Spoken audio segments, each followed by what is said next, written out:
गणाधीश जो ईश सर्वा गुणांचा, मूळारंभ आरंभ तो निर्गुणाचा. नमो शारदा मूळ चत्वार वाचा, गमो पंथ आनंत या राघवाचा. जय जय रघुवीर समर्थ. काल आपण दशमहाविद्येची प्रस्तावना बघितली. आज आपण पहिली महाविद्या काली याच्यापासून सुरू करत आहोत. तर कालिकेबद्दल आपल्या सर्वांना बरंच माहिती असेल की रक्तबीजाचा विनाश केला आणि मूळ नवरात्रीमध्ये 9 दिवस युद्ध चालू होतं. तर ह्या सगळ्या गोष्टी आपल्याला माहित आहे. पण तंत्रविद्येमध्ये काली ही महाविद्या आहे, प्रथम महाविद्या आहे. आणि काल आता प्रत्येक एक महाविद्या आहे, तिचा एक कन्सर्ट आहे, एक पुरुष आहे. तर जसं काली तिचा काल, ज्या शंकराच्या अवताराला म्हणायचं काल. तर काल याचा अर्थच असा होतो वेळ. काळ म्हणजे वेळ, टाइम. तर काळावर विजय मिळवणारी ती काली. ठीक आहे. हे एक नावावरनं आलेलं सिम्बॉलिझम आहे की अंतिम क्षणाला ज्या वेळेस पूर्ण प्रलय होतो, काळ येतो म्हणजे काय की ज्या वेळेस शंकर सगळं काही गिळंकृत करत असतो, त्यावेळेस जी शक्ती विद्यमान असते ती म्हणजे काली. आणि तिचं सिम्बॉलिझम जेव्हा करतात तर खाली शंकर झोपलेला आहे आणि वर ती नाचत आहे, असं तिचं सिम्बॉलिझम केलं जातं. तर का ते की असा व्यक्ती, असा शंकर जो सगळ्यांचं भक्षण करतो, जो स्वतः काळ आहे, त्याच्यावर सुद्धा अधिपत्य असणारी ती म्हणजे काली आहे. आता काली म्हणजे ही एक शक्ती आहे. तिला आपण पर्सॉनिफाय केलं की एखादी अशी फिमेल शक्ती, जिच्या हातात हे आहे, जिचा रंग असा असा आहे आणि ती शंकरावर विराजमान आहे. पण मुख्यत्वे तिचं खरं स्वरूप काय आहे तर ती खूप व्यापक आहे. तुम्ही तिला एका पर्टिक्युलर फॉर्म मध्ये किंवा एका पर्टिक्युलर शरीरामध्ये, एका पर्टिक्युलर हत्याराने तिचं वर्णन करू शकत नाही. कुणाचंच नाही, कुठल्याच देवीचं किंवा देवतांचं नाही. ते आपण सगुण भक्तीसाठी सोपं जावं म्हणून निर्माण झालेलं ही प्रतीक आहे. तर तिचा रंग आहे काळा रंग. तर आपण स्पेस बघतो, आकाश बघतो, ते कुठल्या रंगाचं असतं? मुख्यत्वे काळ्या रंगाचं असतं. आणि अशा गोष्टी आपल्याला खूप कमी माहित असतात, ज्या त्या अंधारात दडून बसलेल्या आहेत. तर काली ही शून्य आणि अस्तित्वाच्या गडद रहस्यांचं प्रतिनिधित्व करते, कारण तिचा रंग पूर्ण काळा आहे. त्यानंतर तिच्याकडे 4 हात आहेत आणि 4 हातामध्ये एका हातामध्ये हत्यार आहे विनाश करण्यासाठी, जसं की प्रळय आहे. प्रळयाच्या वेळेस ती सगळ्यांचा नाश करते, तर ते हत्यार आहे. संहार करण्याची शक्ती आहे. त्यानंतर दुसरा हात जो आहे त्याच्यामध्ये एक वाटी सारखं आहे, ज्याच्यामध्ये ती रक्त गोळा केलं तिने. ठीक आहे. आणि त्याच्यानंतर एक हात वरद हस्त आहे, की सगळ्यांना अभय देते. आता काली जी आहे ती इझिली, म्हणजे 10 महाविद्यांपैकी इझिली इन्व्होक होणारी महाविद्या असं मानलं जातं. त्यामुळे बऱ्याच साऱ्या गोष्टी कालीवर आहेत आणि बऱ्याच साऱ्या आपण संत सुद्धा बघू तर संतांमध्ये पण खूप असे संत आहेत ज्यांनी कालीची आराधना केली, कारण काली ही सगळ्यांवर लवकर प्रसन्न होणारी महाविद्या आहे आणि तितकीच ती कठोर सुद्धा आहे. म्हणजे ती लवकर प्रसन्न होते, पण त्याच्यानंतर ती परीक्षा सुद्धा घेते. त्यानंतर तिचे पाय जे आहेत ते नृत्य करणारे आहेत. आता ह्याच्यावर एक उपमा सांगते छोटीशी, की पाणी असतं, नदी आहे, नदी वाहत आहे, तर तिचा जो प्रवाह आहे, ज्या कारणाने ती वाहत आहे, त्याच्यात जी शक्ती आहे ती म्हणजे शिवाची शक्ती असं म्हणू शकतो. आणि जे पाणी आहे, जे स्थिर आहे, ज्याचं तत्व कधीच बदलत नाही, जे स्टॅटिक आहे, ते म्हणजे शिव. तर कालीचे जे काली नृत्य करते, तर हे जे नृत्य करणारे पाय आहेत ते ह्या प्रवाहाचं जे सतत बदलतंय ब्रह्मांडामध्ये, सृष्टी लय हे जे सतत होत आहे, सतत जे बदलत आहे, त्या सगळ्यांचं प्रतिनिधित्व करते म्हणजे तिचं नृत्य जे आहे ते. त्यानंतर असं म्हणतात की तिने हार घातला आहे आणि त्याच्यामध्ये बरेचसे असे शिर आहे जिचा वध केला राक्षसांचा, त्यांचाच खोपड्यांचा जो हार आहे. तर असं म्हणतात की 50 असे स्कल्स आहेत आणि ते रिप्रेझेंट करतात संस्कृत मधले 50 अल्फाबेट्स. पण त्याचा एक अजून एक प्रतीकवाद असा आहे की जीवन आणि मृत्यू अटळ आहे आणि त्या चक्राचं जे प्रतिनिधित्व आहे ते त्या हाराच्या द्वारे केलं जातं. तर हे झालं काली कशी दिसते, पण त्याचं ऍक्च्युअल पर्सॉनिफिकेशन झालंय की एखादी गोष्ट जी तत्वाच्या माध्यमातून आपल्याला जाणून घ्यायची आहे तिचं पर्सॉनिफाय करून इझिली आपण सगुण पूजा करावी म्हणून या दृष्टीने बनवलेला हा प्रतीकवाद आहे.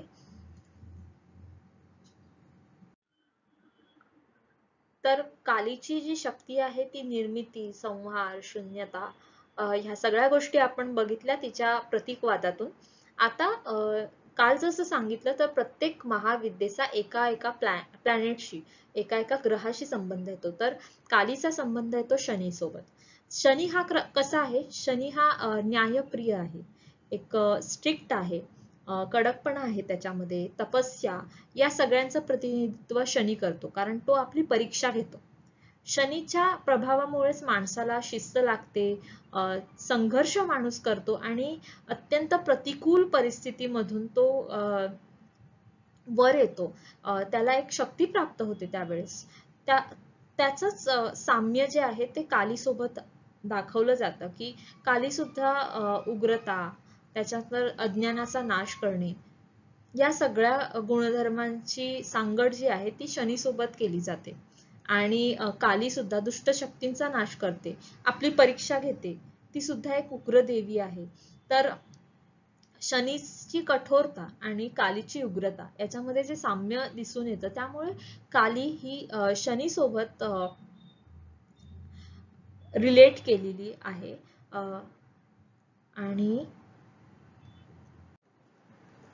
आणि अजून आपण एक बघितलं होतं की प्रत्येक एक महाविद्या जी आहे ती विष्णूच्या एका अवताराशी निगडित आहे. तर इथे काली जी आहे ती कृष्णाच्या अवताराशी निगडित आहे. तर आपण जर महाभारत बघितलं, कृष्णाचं एकूणच त्याने जे काही केलं ते बघितलं, तर ऍक्च्युली कृष्णाकडे ती पॉवर होती, ती शक्ती होती की तो युद्ध थांबवू शकत होता. किंवा जर एखादा व्यक्ती असा आहे की त्याची बुद्धी युद्धासाठी प्रवृत्त आहे, पण कृष्ण हा असा होता की त्याच्याकडे सर्व शक्ती होती आणि लहानपणापासूनच त्याने दैत्यांचा नाश करायला सुरुवात केली. तर ही जी नाश करण्याची जी वृत्ती आहे, जी म्हणजे सुरुवातीपासून लहानपणी जन्मल्यापासून सगळ्या दैत्यांचा नाश केला. त्यानंतर महाभारत जे झालं त्याच्यामध्ये कितीतरी लोक मारली गेली आणि पृथ्वीवरचा जो भार आहे तो हलका झाला. तर ही जी मास डिस्ट्रक्शन ज्याला म्हणतो ना आपण, मास डिस्ट्रक्शनची जी शक्ती आहे ती कालीची आहे. म्हणून कृष्णाचा जो अवतार आहे तो कालीच्या संबंधित मानला गेलेला आहे. आता आपण गोष्टीकडे येऊया की चंडमुंड यांचा विनाश आणि रक्तबीजाची जी गोष्ट आहे त्याच्याकडे. तर ज्या वेळेस सतीने आत्मदहन केलं, ज्यावेळेस सती नव्हती त्यावेळेस पुन्हा एकदा असुरांचं साम्राज्य सुरू झालं आणि शंकर सुद्धा तणावात होते, शंकर सुद्धा ध्यानाला बसले होते. आणि त्यानंतर सतीनेच म्हणजे पार्वतीचा जन्म झाला आणि त्यानंतर शंकरासोबत विवाह झाल्यानंतर पार्वतीचे दोन रूप प्रकट झाले. ज्यावेळेस दैत्य शुंभ निशुंभ यांची पूर्ण सेना होती, त्याच्यामध्ये अनेक राक्षस होते. देवी सप्तशती, दुर्गा सप्तशतीमध्ये याचा पूर्ण उल्लेख केलेला आहे. तर ज्या वेळेस हे सर्व झालं, सर्व देवतांनी पार्वतीकडे प्रार्थना केली की ह्याच्यातून आम्हाला सोडवा. त्यावेळेस पार्वतीने, अशी गोष्ट आहे की पार्वतीने दोन रूप बनवली. एक होतं कालीचं रूप आणि एक होतं कौशिकी. तर कौशिकी सुंदर होती आणि काली जी होती ती काळेपणा तिच्याकडे राहिला अशी ती काली होती. तर हे जे उग्र रूप होतं म्हणजे काली ही राक्षसांसोबत युद्ध करायला गेली आणि त्यानंतर चंड आणि मुंड यांचा नाश तिने केला आणि यामध्ये अर्थातच चंडमुंड यांचा पराभव झाला. पण हे दोन मुख्य राक्षस होते, चंड आणि मुंड. तर चंड आणि मुंड यांचा एक अर्थ आहे. जरी हे पर्सॉनिफाय करून सांगितलं आहे की असं युद्ध झालं, पण काय, चंड कोण, मुंड कोण? आणि संस्कृत शब्द जर आपण बघितला तर चंड याचा अर्थ आहे क्रोध, क्रोध येणे, हिंसा करणारा, जो क्रोधित आहे, सतत उग्र आहे, तो आहे चंड. म्हणजे आपण म्हणतो काम, क्रोध, मत्सर, जे षड्रूप आहे त्याच्यामधला जो चंड आहे तो रागाचं प्रतीक आहे, एक क्रोधाचं प्रतीक आहे. त्याचा वध केला आहे कालीने. मुंड, मुंड याचा शब्दशः जर आपण अर्थ घेतला की जो कापलेला आहे, विच्छेदित केला आहे. म्हणजे लय झाल्यानंतर सुद्धा, एखादी गोष्ट भस्म झाल्यानंतर सुद्धा जी गोष्ट उरते तिचा सुद्धा नाश कालीने केला आहे, असा याचा साधारण शाब्दिक अर्थ आपण घेऊ शकतो. आता रक्तबीजाकडे येऊया. रक्तबीजाची गोष्ट बऱ्याच जणांना माहिती असेल की रक्तबीजाची उत्पत्ती झाल्यानंतर त्याने तपस्या केली. ब्रह्मदेवाकडून त्याने वर मिळवला की त्याच्या प्रत्येक थेंबापासून जर त्याचा रक्ताचा थेंब जर जमिनीवर पडला तर त्या प्रत्येक थेंबापासून एक नवीन रक्तबीज, त्याची स्वतःची प्रतिकृती निर्माण होईल आणि त्यांना सुद्धा त्यांचं सुद्धा रक्त सांडलं तर पुन्हा त्याच्यापासून रक्तबीज निर्माण होईल. तर असा तो शक्तिशाली होता आणि कुठल्याच देवतेला तो आवरला जात नव्हता. त्यामुळे सृष्टीचं संतुलन सुद्धा बिघडत होतं आणि देवांनी पार्वतीकडे प्रार्थना केली. त्यावेळेस पार्वतीने कालीची निर्मिती केली आणि त्यानंतर काली रक्तबीजाविरुद्ध लढायला गेली. आता त्यावेळेस झालं काय, काली जसजसं शिरच्छेद करत होती तसं रक्त खाली जमिनीवर सांडत होतं आणि जमिनीवर सांडलेलं रक्त जे आहे ते काली त्याच्यातून पुन्हा नवीन रक्तबीज निर्माण होत होते. हे जेव्हा कालीला लक्षात आलं त्यावेळेस तिने त्याचं रक्त पियायला सुरुवात केली. म्हणजे कुठलंच रक्त जे आहे ते जमिनीवर न सांडता ते बरोबर एका हाताने वाटीमध्ये सांडलेलं रक्त भरून ती प्यायला लागली आणि अशी तिने आणखीन उग्र रूप धारण केलं आणि त्याच्यानंतर तिने पूर्ण रक्तबीजाच्या सर्व प्रतिकृती नष्ट केल्या. आता रक्तबीज बीज, त्याचं एक बीज पडलं की रक्ताच्या बीजातून नवीन एक उत्पत्ती, असं त्याचं प्रतीक आहे. तर आपण जर बघितलं तर आपल्या मनातल्या इच्छा ज्या आहेत त्या सुद्धा अशाच आहेत. एक इच्छा पूर्ण झाली किंवा नाही झाली तरी सुद्धा मनामध्ये दुसरी इच्छा होते आणि त्या इच्छेतून परत आणखीन, त्या इच्छेतून परत आणखीन, अशा अनेक इच्छा, अनंत इच्छा आपण मनामध्ये धरून ठेवतो. तर या सगळ्यांचा विनाश जो आहे तो कालीने केलेला आहे. त्यावेळेस म्हणूनच काली जी आहे ती मनावर कंट्रोल करणारी किंवा मनाच्या इच्छा सुद्धा नष्ट करणारी आणि त्यानंतर शांतता प्रस्थापित करणारी अशी देवी आहे, अशी महाविद्या आहे. तर काली आपण हे एक रूप बघतो तर त्याचे अनेक रूप आहेत कालीचे. आद्या काली, दक्षिण काली, कालरात्री, सिद्धकाली, भीमकाली, भद्रकाली, चंद्रकाली आणि महाकाली. याच्यामध्ये आद्या काली, कालरात्री, त्याच्यानंतर भीमकाली या सर्व उग्र आहेत.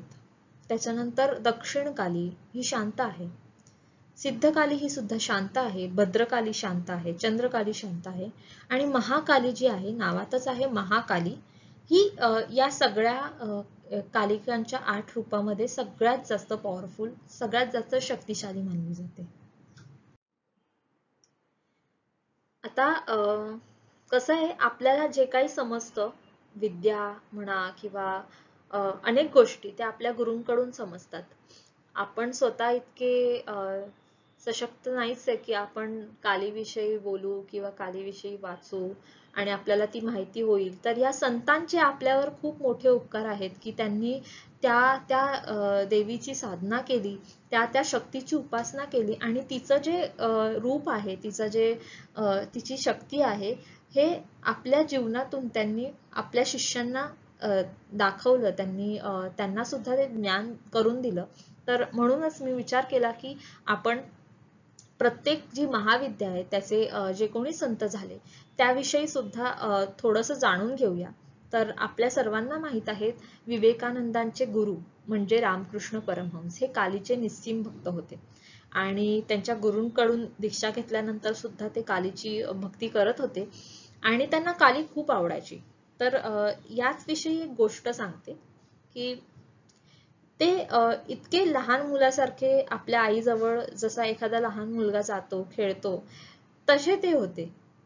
आणि प्रत्येक वेळेस ज्या वेळेस त्यांना ध्यान लागायचं त्यावेळेस त्यांना समोर काली दिसायची आणि मग ते पुन्हा तिच्यासोबत खेळण्यात रमून जायचे. तर आपल्याला रामकृष्ण परमहंसाविषयी यामुळे माहित आहे की ते विवेकानंदांचे गुरु होते. पण त्यांचे जे गुरु होते त्यांच्याबद्दल आपल्याला खूप कमी माहित आहे. तर त्याची एक छोटीशी गोष्ट मी इथे ऍड केली आहे.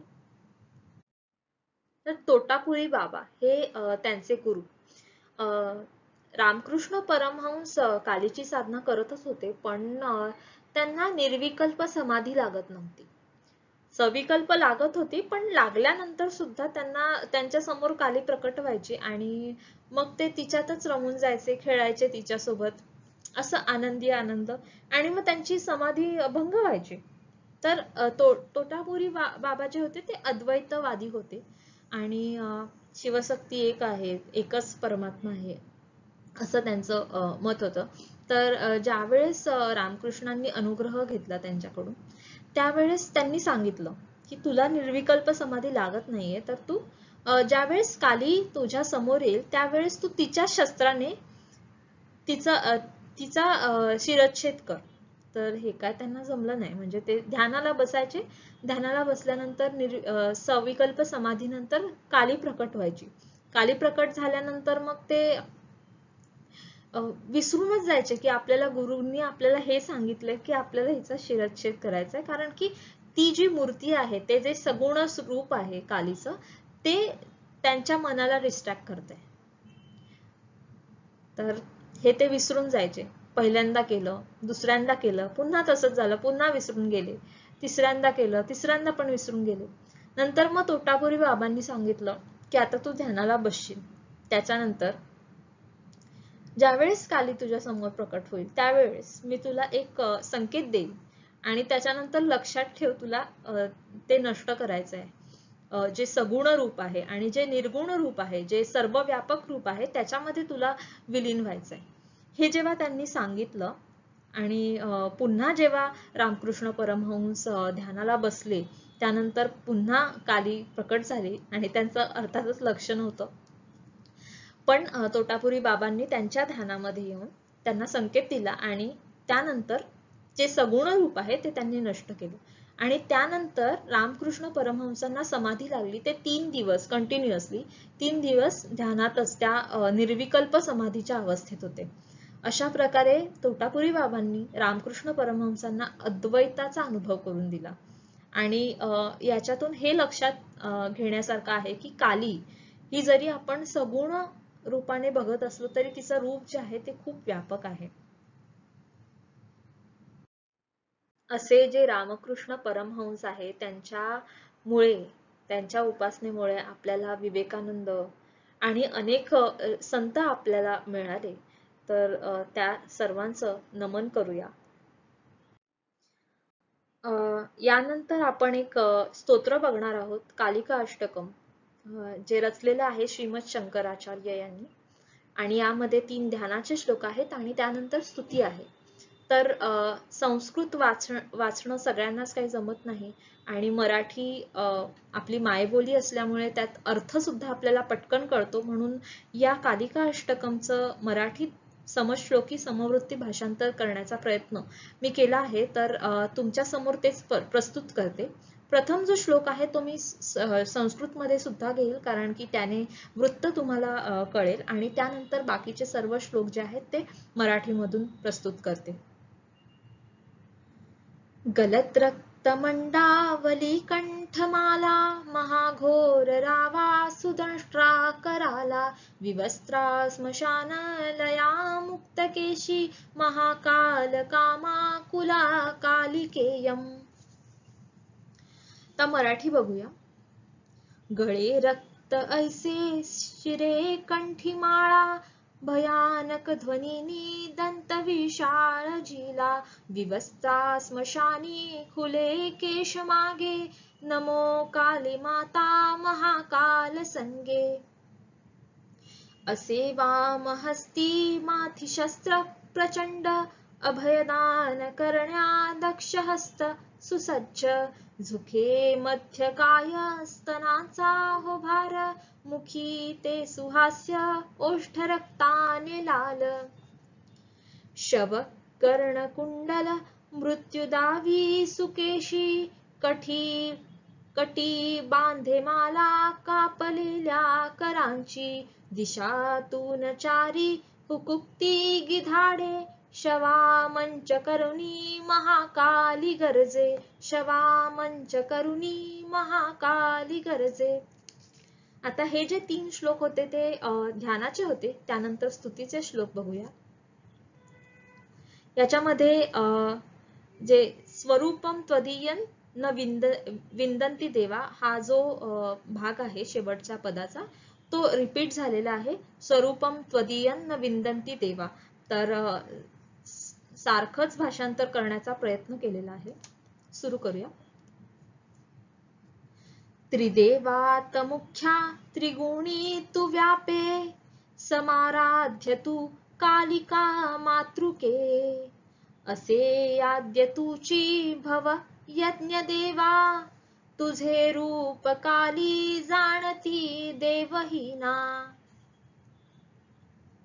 जगा मोहिते तू वाणीची दात्री तुची, हृदयास पोषी दुष्ट संहार करसी, कुणाची हो वाचा स्तंभसी काढसी वा, तुझे रूप काली जाणती देवहीना, प्रसन्न तू होशी मद्यपाने सुभक्ता, सुरा प्राशिते हर्षी भक्ता वरित्वा, तया चित्ती वसते शुद्ध तेजा रूपे तू, तुझे रूप काली जाणती देवहीना, चिदानंद स्त्रोत हसे मंदगाली, तुझे बिंब भासे जणू चंद्रकोटी, प्रकाशी मनी तू मुनींच्या कवींच्या, तुझे रूप काली जाणती देवहीना.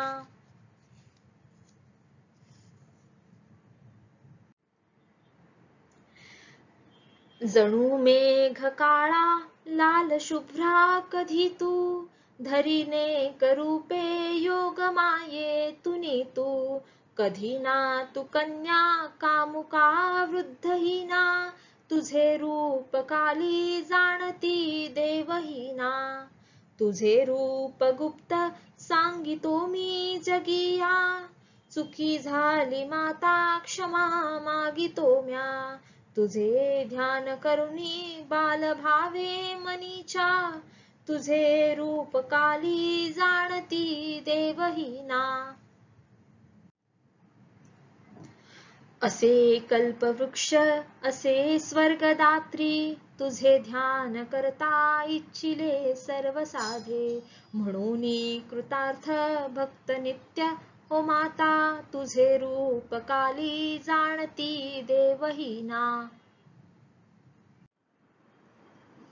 याच्या नंतरचा जो श्लोक आहे तो फलश्रुतीचा आहे. इथे बघू शकता आपण फलश्रुतीचा श्लोक आहे, आणि त्यात सुद्धा शेवटी स्वरूपम त्वदीयं विंदती देवा त्याचं ट्रान्सलेशन.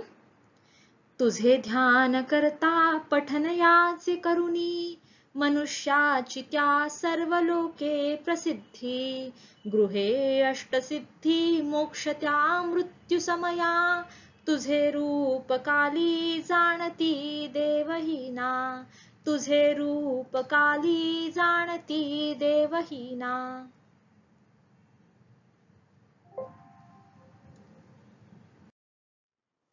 ॐ पूर्णमदः पूर्णमिदं पूर्णात् पूर्णमुदच्यते पूर्णस्य पूर्णमादाय पूर्णमेवावशिष्यते. ॐ शान्ति शान्ति शान्तिः.